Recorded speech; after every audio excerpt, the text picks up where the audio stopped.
नमस्कार दोस्तों। आपका एक बार फिर स्वागत है मेरे YouTube चैनल फसाने अजायब में। आइए सुनते हैं अमृता प्रीतम का उपन्यास कच्ची सड़क का अंतिम भाग, मेरी यानी डॉक्टर वंदना की आवाज़। मीना की कच्ची उम्र। मीना को लगा जिंदगी की कच्ची राहों पर चलती जा रही। चारों ओर धूल ही धूल दिखाई देती थी। वह जो सूरज की चौंध के समान मुझ में विश्वास आया था, वह कहाँ गया? मीना चुपचाप चारपाई पर लेटे हुए सोचती रही। घर में सब कुछ ठीक था। माँ ने स्वाभाविक तौर पर बम्बई की बातें पूछी थी, दादी ने भी, और किसी को कोई सख्त सुभाव भी नहीं हुआ था। ऐसा लगता था मीना ने रात को एक स्वेटर छोटे संदीप को बम्बई के तोहफे के तौर पे दिया था और एक दिलीप के लिए अलमारी में रख दिया था। पापा को भी एक स्कार्फ दिया था और साधारण बातों के सिवा कोई बात नहीं हुई थी। बातों बातों में यह भी मालूम कर लिया कि उसके पीछे दिलीप उसके घर नहीं आया था, इसलिए रेल पर सवार करवाने वाली बात वैसे ही ठीक थी जैसे वह कहकर गई थी। पर न कल उससे फ्रेंच की क्लास के लिए जाया गया, न आज जाया जा रहा था। क्लास की कोई बात नहीं थी, लेकिन वह दिलीप से मिलना और उससे दिलीप का सामना नहीं किया जा रहा था। रात को दादी कह रही थी, हैरी, कहते हैं मुंबई में साड़ियाँ बड़ी सुंदर मिलती हैं, तू अपने ब्याह के लिए 2-4 साड़ियाँ ही ले आती। और माँ उसे अपने आप ही जवाब दे रही थी, इतने पैसे कहाँ ले गई थी? आप ब्याह की तारीख पक्की कीजिए, साड़ियाँ बहुतेरी आ जाएंगी। मीना के मन का झूठ उसके मन में चुभने लगा था। आज सवेरे से ही दादी कहे जा रही थी, और अब बुलाओ लड़के को, कहो कि अपने बाप को बुलाए और बात पक्की करे, मैं भी आंखों से यह दिन देख जाऊं। और पापा दफ्तर जाते समय हंसते हुए कह गए थे, अपनी लड़की को वह रोज मिलता है, कहना उससे ही कह दीजिए कि बुला लाए। पर आज आज भी उससे दिलीप का सामना नहीं हो रहा था। सोच में पड़े पड़े अगला दिन चढ़ाया, पर आज उसने मन पक्का कर लिया था कि शाम को दिलीप से भी जरूर मिलूंगी और फ्रेंच की क्लास भी जरूर जाऊंगी। उसने तड़के ही नहाकर चाय पीकर अपने कितने ही दिनों के बेतरतीब पड़े हुए अलमारी के कपड़े ठीक किए। फिर दिलीप के लिए लाए हुए कैलेंडर को खोल कर देखते हुए कुछ और भी मन में हिम्मत महसूस करने लगी। कैलेंडर वाली औरत के तलवे पर लिखे हुए साल को देखकर उसे लगा जैसे आदमी मजबूत हो तो वक्त को पांव के तलवों के नीचे रखकर आगे बढ़ सकता है। पर साथ ही कैलेंडर वाली औरत की पीठ की ओर देखते हुए सोचने लगी, पर कुछ दिन, वार और तारीखें ऐसी होती हैं जो हमेशा के लिए आदमी की पीठ पर लिख दी जाती हैं। पर आज उसे एक अजीब चेतना का एहसास हुआ। आजकल मुझे क्या हो गया है, जैसे मेरा कुछ भी मेरा न रह गया हो। न मन की खुशी मेरी, न उदासी मेरी। जैसी चीज देखती हूँ वैसे ही सोचने लगती हूँ। और मीना ने अपने ऊपर खींचकर पहले कुछ पढ़ने के लिए किताब निकाली, फिर उसे भी रखकर अखबार लेकर चारपाई पर लेट गई। उसने सरसरी नज़र से अखबार पढ़ते हुए जब पहले के बाद दूसरा और दूसरे के बाद तीसरा पन्ना पलटा, तो मोटे अक्षरों में छपा हुआ एक शीर्षक सामने आया, किताब की जिल्द में 50 लाख के हीरे बरामद। नीचे खबर थी, आज बम्बई में दाखिल होने वाली एक कार पर पुलिस ने छापा मारकर एक किताब पकड़ी जिसकी पुस्त में से 50 लाख के हीरे निकले। पुलिस का ख्याल है उन्होंने स्मगलिंग के बहुत बड़े रैकेट का पता लगा लिया है, पर अभी तक कार के ड्राइवर रॉबर्ट के सिवा और कोई गिरफ्तार नहीं किया जा सका। मीना को अपनी चारपाई कमरे के फर्श समेत जमीन के नीचे किसी पाताल में गिरती हुई मालूम हुई। लगा उसका दिल कुछ बार बहुत जोर जोर से धड़का और फिर शायद धड़कना ही बंद हो गया। वह कितनी देर तक एक लाश की तरह चारपाई पर पड़ी रही। वक्त एक जगह पर आकर उसकी आंखों में ठहर गया, मालूम होता था, और वह पत्थर जैसी आंखों से वक्त को देखती रही। न आंखें हिलती थीं न वक्त। कुछ देर बाद, न जाने कितनी देर बाद, एक बड़ा भयानक दृश्य उसके सामने आया कि वह कार चला रही है, दिल्ली से मुंबई जा रही है। कार में वही किताब पड़ी हुई है जो मुश्किल से 2 दिन पहले उसके सूटकेस में रखी हुई थी। और फिर एक जगह पहुंचने पर पुलिस ने उसकी कार को चारों तरफ से घेर लिया और उसे लगा अखबार में रॉबर्ट की जगह मीना शर्मा लिखा हुआ था। मीना ने काँप कर इस भयानक दृश्य की ओर से आंखें मींच लीं। ओ भगवान, तुम कहीं नहीं। उसके होठों से कई बार सिसकी की तरह निकला और फिर वो कांपती हुई चारपाई से उठ बैठी। पता नहीं दिन कौन सा था, समय क्या था, कितना दिन गुजर गया था और कितना बाकी रह गया था। मीना को कुछ खबर नहीं थी। वह कांपती हुई सी बराबर के घर में गई। फोटो में दिलीप के कॉलेज के फ़ोन का नंबर घुमा घुमा कर देखा, पर कुछ याद नहीं आ रहा था। फिर शायद उंगलियां ही पुरानी याद के सहारे उस नंबरों पर घूम गईं, क्योंकि उधर से जो आवाज़ आ रही थी वो दिलीप के कॉलेज का नाम ले रही थी, कालका जी कॉलेज। उसने विश्वास पक्का करने के लिए पूछा। उधर से पुष्टि हुई तो कहा, जरा दिलीप राज जी को बुला दीजिए। उसे लग रहा था अब दिलीप की आवाज़ शायद कभी भी उसके कानों में पड़ सकती है। कानों में न जाने कौन सी और कहाँ से भयानक आवाज़ें आ रही थीं। मैं दिलीप बोल रहा हूँ, मैं दिलीप बोल रहा हूँ। और शायद दूसरी ओर दिलीप को कुछ से यूं किसी आवाज़ सुनाई दी। वह घबराकर कहे जा रहा था, कौन? मीना, बोलती क्यों नहीं? मैं दिलीप बोल रहा हूँ, सुनो, मैं दिलीप बोल रहा हूँ। मीना के कान में लौट लौट कर आवाज़ आई तो लगा वह सचमुच दिलीप की आवाज़ थी। उसके मुंह से मुश्किल से सिर्फ इतना निकला, मैं मीना, तुम जल्दी आओ। क्या? बाहर बाहर सड़क पर। घर? नहीं नहीं, सड़क पर। उधर से फ़ोन बंद हो गया तो एक बार मीना का विश्वास फिर टूट कि दिलीप कहीं भी नहीं था, और वह स्वयं से कुछ पता नहीं लग रहा था कि वह स्वयं कहाँ थी। न जाने कितनी देर तक वह फ़ोन के पास फ़ोन के तार की तरह पड़ी रही। तार में शायद कहीं करंट था, पर आवाज़ नहीं थी। जिन लोगों के यहाँ फ़ोन था उन्होंने काफ़ी देर बाद देखा कि मीना चुपचाप फ़ोन के पास बैठी हुई है। वे कुछ देर तक देखते रहे कि शायद वह किसी के फ़ोन का इंतज़ार कर रही है, पर जब काफ़ी समय बीत गया, उन्होंने पास आकर देखा तो मीना ने इस तरह हैरान होकर उनकी ओर देखा जैसे उन लोगों को पहचानती ही ना हो। उन लोगों ने सोचा कि शायद उसने फ़ोन पर कोई बुरी खबर सुन ली है। पूछा, कुछ नहीं, पर पानी का गिलास लाकर उसे पीने के लिए दे दिया। मीना को कुछ होश आया। उसने फ़ोन की तरफ देखा। याद आया कि उसने दिलीप को उसके कॉलेज में फ़ोन किया था। मीना वहाँ से धीरे धीरे चलते हुए बाहर सड़क पर आ गई और एक पेड़ से लगकर खड़ी हो गई। उसके पाँव काँप रहे थे और सामने सड़क पर गुजरने वाली हर चीज़ उसे उलटती हुई नजर आ रही थी। दिलीप को मोटरसाइकिल जब उसके पास आकर खड़ी हुई तो उसे लगा वह जोर से पेड़ से टकरा गया था, और वह पेड़ के नीचे से ऐसे जल्दी से अलग हुई जैसे पेड़ उस पर गिरने वाला हो। तुम्हें क्या हुआ है मीनू? तुम कहाँ चली गई हो फ़ोन करके? मैं कितनी देर से सड़क पर घूमता फिर रहा हूँ। दिलीप ने जल्दी से मीना की बाह पकड़ ली। लगा वह पेड़ से परे हटते हुए गिरने लगी थी। मीना ने वहाँ सड़क पर ही दिलीप की बाह को कसकर पकड़ लिया और अपना सिर उसके कंधे पर रख दिया। दिलीप ने घबराकर मीना के मुंह की ओर देखा। लगा कोई खास बात हो गई थी, नहीं तो मीना सड़क पर इस तरह करने वाली नहीं थी।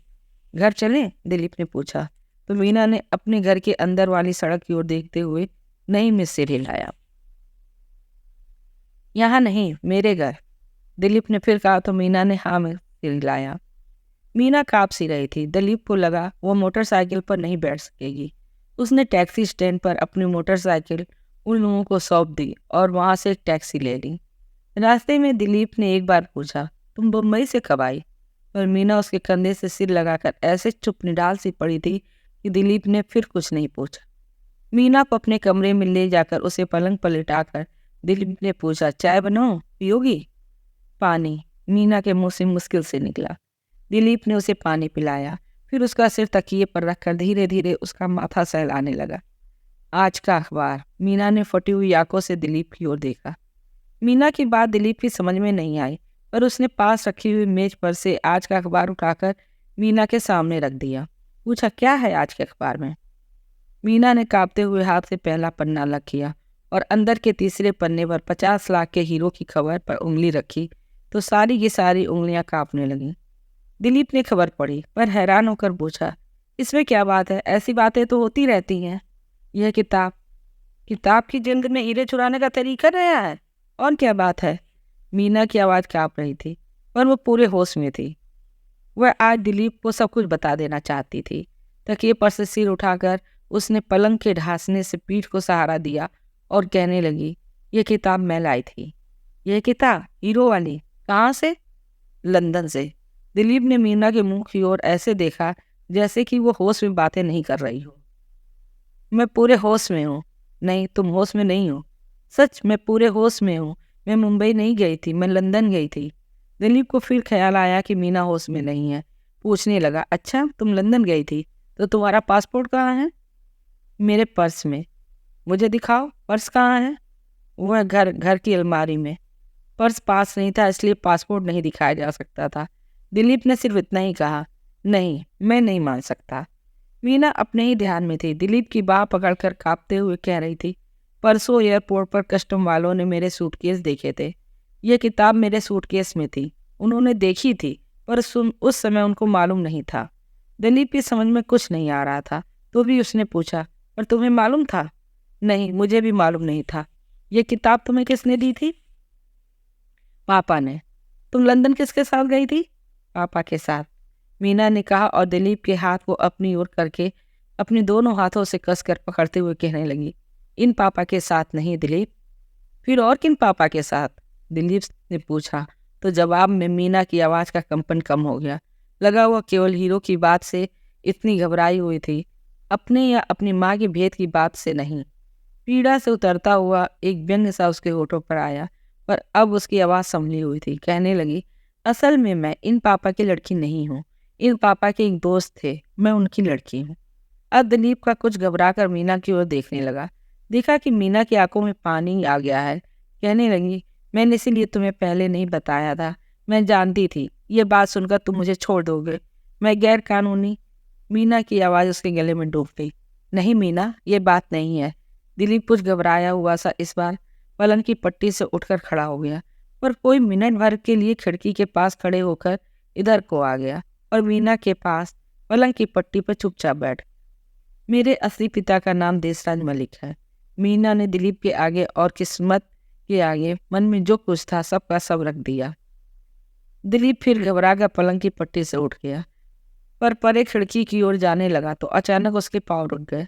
जल्दी से पीछे मीना की ओर मुड़ते हुए कहा, तुमने क्या कहा? तुम किसके साथ लंदन गई थी? देसराज मलिक पापा जी के साथ। दिलीप को हंसी आ गई। कहने लगा, एक बार तो तुमने मुझे भी चक्कर में डाल दिया। फिर पूछने लगा, तुमने देसराज मलिक को देखा है? मीना की समझ में न दिलीप की हंसी आई न सवाल।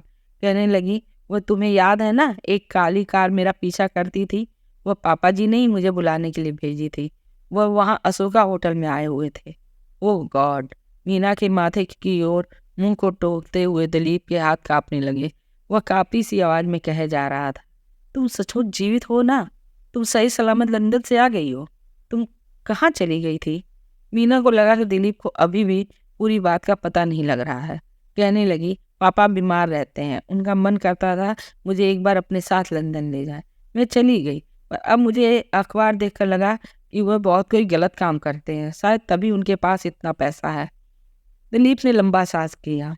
कहा, मीना, तुम्हें ऐसा नहीं करना चाहिए था। अब उस कार वाले ने तुमसे कुछ करने को कहा था। तुम्हें चाहिए था मुझे बता देती। यही रॉबर्ट था कार का ड्राइवर, और जिस आदमी ने तुम्हें बुलाया था वो कार का मालिक। हाँ, तुमने मुझे तब बताया क्यों नहीं? दिलीप मीना कुछ देर चुप रही, फिर कहने लगी, बता तो दिया है। तब सोचती थी तुम्हें पता लगेगा तो तुम मुझे छोड़ दोगे। दिलीप ने मीना के होठों के पास झुककर जिंदगी में पहली बार उसके होठ चूमे। कहा, तुम पागल हो। जिस दुनिया पर तुम्हें विश्वास नहीं करना चाहिए था उस पर तुमने विश्वास कर लिया, पर जिस कमबख्त दिलीप पर तुम्हें विश्वास करना चाहिए था उस पर तुमने नहीं किया। क्या मतलब? मीना उसके मुंह की ओर देखने लगी। पहली बात तो यह कि यह बात ही गलत है, और दूसरी बात यह है कि अगर ठीक भी होती तो तुम्हारा दिलीप ऐसा घटिया आदमी नहीं है कि वो इस बात की वजह से तुमसे रिश्ता तोड़ देता। पर दिलीप, ठहरो, मेरी बात सुनो। देसराज मलिक तुम्हारे पापा के दोस्त थे, पर वह तुम्हारी माँ को बहन के समान समझते थे। पर ठहरो, यह शब्द भी मैं क्यों कहूँ? क्या पुरुष और स्त्रियों में दोस्ती नहीं हो सकती? वह थी, पर उस दोस्ती में जरा भी झूठ शामिल नहीं था। पर तुम्हारे पापा की समझ में यह बात नहीं आई, इसलिए वो गलतफहमी के डर से तुम्हारी पापा की जिंदगी से दूर चले गए। दिलीप, तुम मेरी बात को सुनो। क्या सुनो? तुम्हें कुछ मालूम भी है? वह देसराज मलिक जी ने मुझे खुद बताया था। तुम नहीं जानती?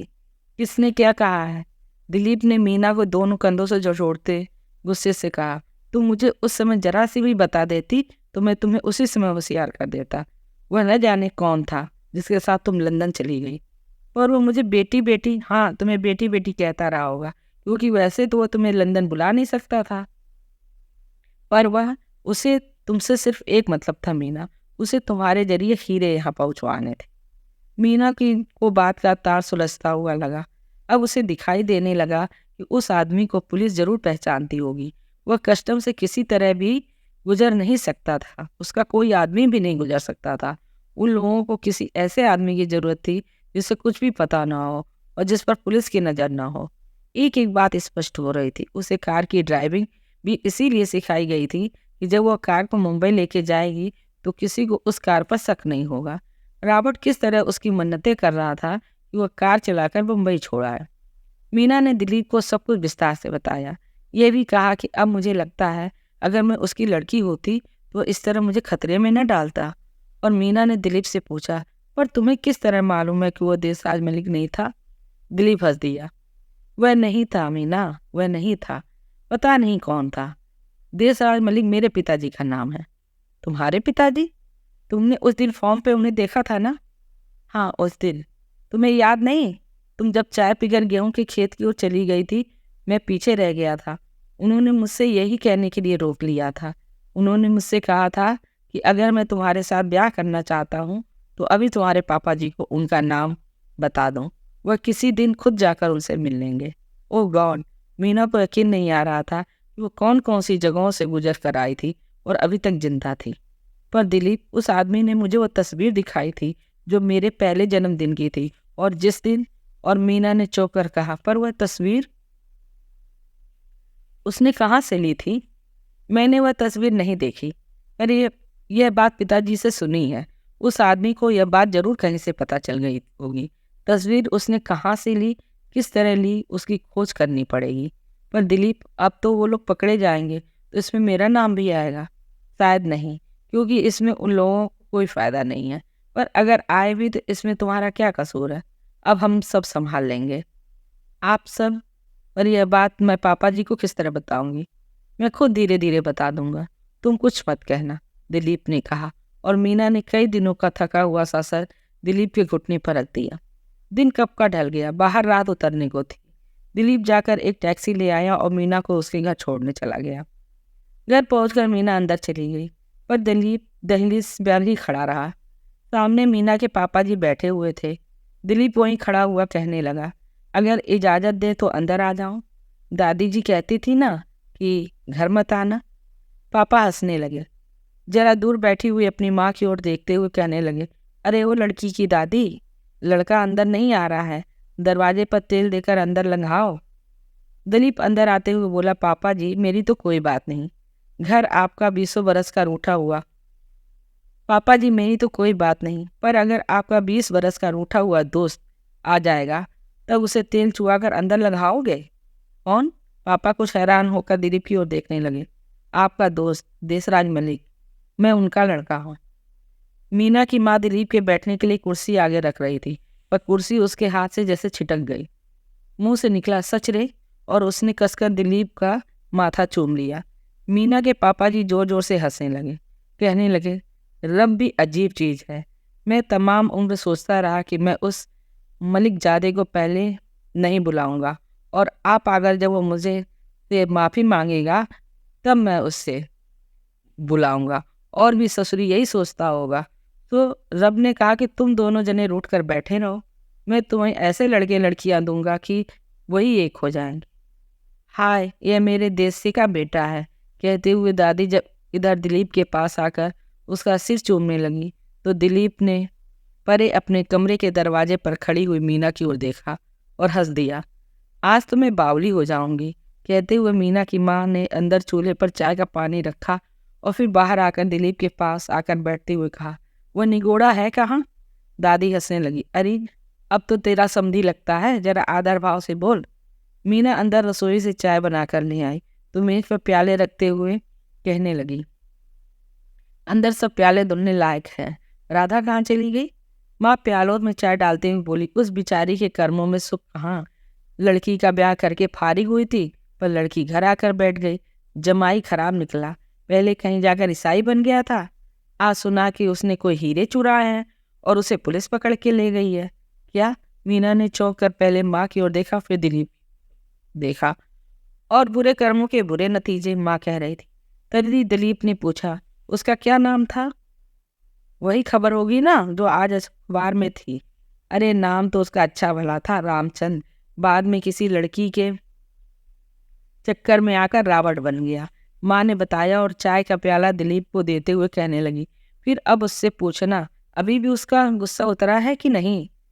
बात का रुख फिर दिलीप के पिताजी की तरफ हो गया।